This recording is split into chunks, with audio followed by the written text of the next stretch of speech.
বৈভব সূর্যবংশীর দিন শেষ। এশিয়ান গেমসে নামছে 13 বছরের বিস্ময়। মাত্র 13 বছর বয়সে এশিয়ান গেমসে অংশ নিতে চলেছে চীনের এক ক্ষুদে সাঁতারু উইনি জিয়াদি। তার এই সাফল্যকে ঘিরে ইতিমধ্যে ক্রিকেট মহলে তৈরি হয়েছে ব্যাপক আগ্রহ। অন্যদিকে মাত্র 14 বছর বয়সে ক্রিকেটে নজর কাড়া বৈভব সূর্যবংশীর সঙ্গে এই ক্ষুদে প্রতিভার তুলনাও শুরু হয়েছে। চলতি বছরে এশিয়ান গেমসে জাপানের আইচি নাগোয়ায় অনুষ্ঠিত হবে।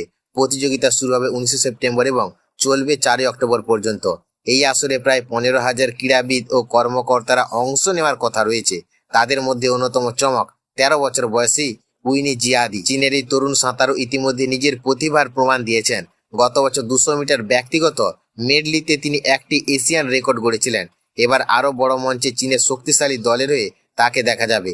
ফলে এশিয়ান গেমসে তার পারফরমেন্সের দিকে বিশেষ নজর থাকবে। অন্যদিকে ভারতও এশিয়ান গেমসে পুরুষ এবং মহিলা দল পাঠাচ্ছে। ভারতের পুরুষ দলের হয়ে বৈভব সূর্যবংশীকে দেখা যেতে পারে। অল্প বয়সে আন্তর্জাতিক ক্রিকেটে নিজের প্রতিভার ঝলক দেখিয়ে ইতিমধ্যে আলোচনার কেন্দ্রবিন্দুতে রয়েছেন বৈভব।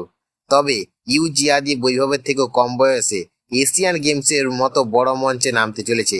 তাই অল্প বয়সে ক্রীড়া জগতের সাফল্যের দিক থেকে তাকে নিয়ে এখন নতুন করে আলোচনা শুরু হয়েছে। এশিয়ান গেমসে এই 13 বছরের সাঁতারু কিভাবে পারফরমেন্স করেন সেটা এখন দেখার। তার দুর্দান্ত প্রতিভা ভবিষ্যতে তাকে আন্তর্জাতিক ক্রীড়াঙ্গনে বড় তারকা করে তুলতে পারে।